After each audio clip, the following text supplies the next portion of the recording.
Hey, watcher. Every year, hundreds of thousands of our people leave home, looking up at the sky, hoping that beyond the clouds lies a better future.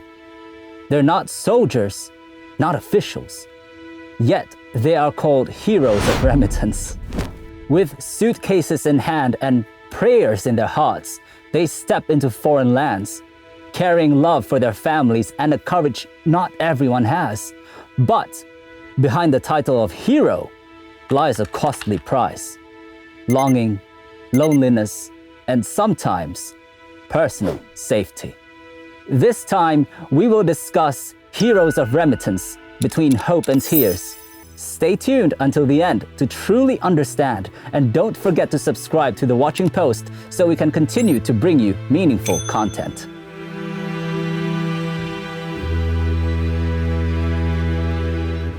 Heroes of Remittance, a noble title, but also a heavy burden. They work day and night, cleaning strangers' homes, caring for the elderly abroad, standing on endless production lines. The money they send home is more than just banknotes. It pays for children's schoolings, fixing leaking roofs, and also to buy warm cups of coffee for their parents waiting on their porch. But behind the title lies a price paid dearly: yearning, loneliness, and sometimes their very safety. As of August 2025, Minister of the Indonesian Migrant Workers Protection Agency, also known as P2MI, Abdul Qadir Karding, stated that the number of registered Indonesian migrant workers, also known as PMI, in the Syscop P2MI system had reached 5.2 million. These are officially documented workers spread across various sectors, from unskilled laborers to skilled professionals, even entrepreneurs.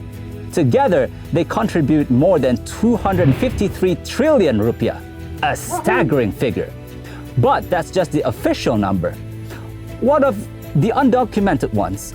According to the same minister, there are over 5 million undocumented Indonesian migrant workers abroad.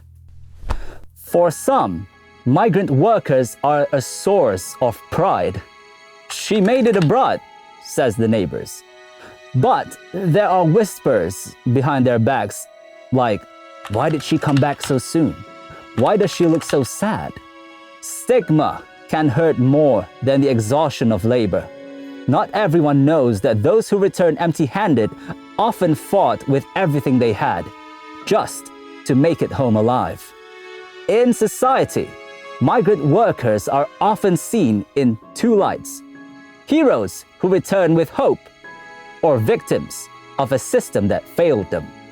Most families and neighbors welcome them home with pride, yet stigma still surfaces.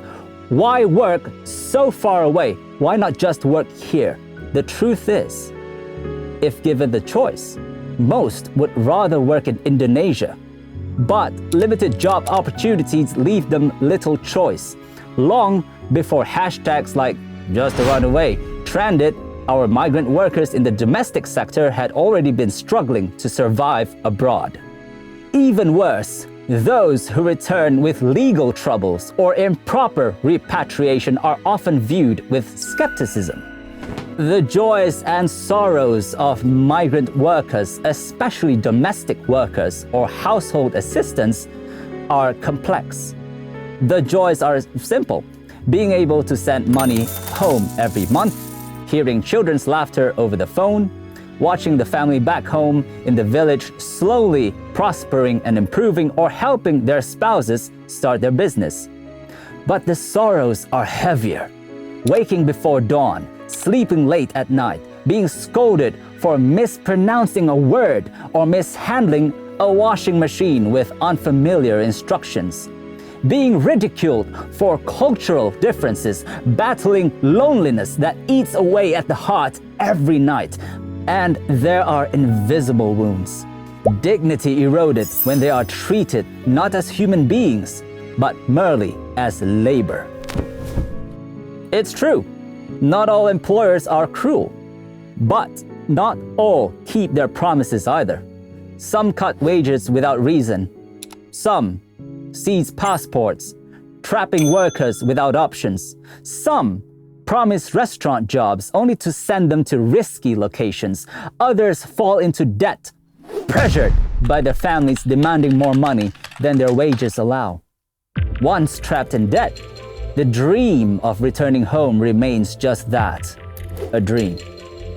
And the most painful cases are when they fall victim to physical abuse or harassment, far away from anyone who can protect them.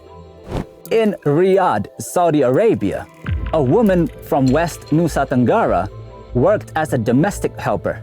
Her employer accused her of theft without evidence. She was beaten, denied food, and locked in a small room. She survived only on small sips of water until the Indonesian embassy rescued her after the neighbors heard her screams. In Taiwan, a factory worker from Central Java grew gravely ill after working in freezing conditions without proper protection. The employer refused to take him to a hospital, fearing costs. He clung to a thin blanket, weeping, until pneumonia claimed his life.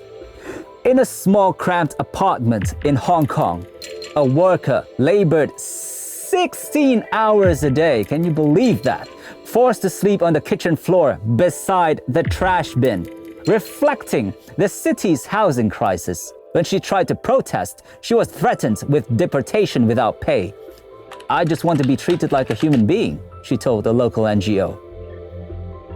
An online gambling case in Cambodia revolving a group of young men from Kalimantan and Sulawesi were promised jobs in tech companies.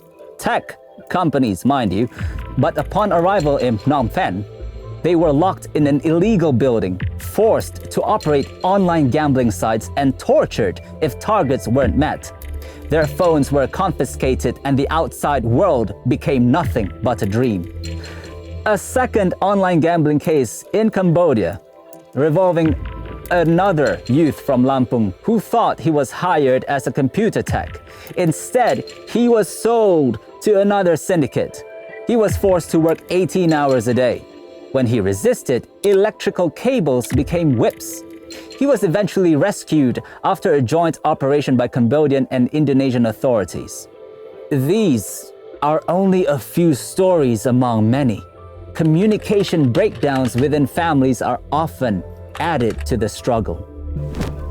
Legal awareness is another major challenge. Abroad, ignorance of the law is no excuse. In some countries, minor mistakes can lead to imprisonment or worse. Medicines that are legal in Indonesia may be considered illegal elsewhere. A single misplaced word could be deemed an insult. This is why understanding the laws of the host country is just as important as preparing your passport and ticket. For those planning to go abroad, here are shields you must carry. Take the official route, even if it takes longer. Learn the language, culture, and laws of your destination. Read your employment contract as carefully as you must. Your fate is written there. Keep emergency numbers for the Indonesian embassy, consulates, and NGOs that assist migrant workers. And above all, remember that safety is worth more than any paycheck. The government must be more than just a trainer before departure. They must be protectors in the darkest hours. We need more bilateral negotiations so migrant workers have real legal protection. We need emergency hotlines that truly answer calls in the middle of the night. We need courage to punish rogue recruitment agencies. We do not need spineless fools. And most importantly, we need policies that prioritize human dignity, not just remittance figures. This journey is filled with sweat and tears and sometimes blood. Some return with gifts and joyful stories, but some return only with weakened bodies and broken hearts. They are the heroes of remittance, but beyond that, they are human beings, and every human being deserves to be treated with dignity. You got that?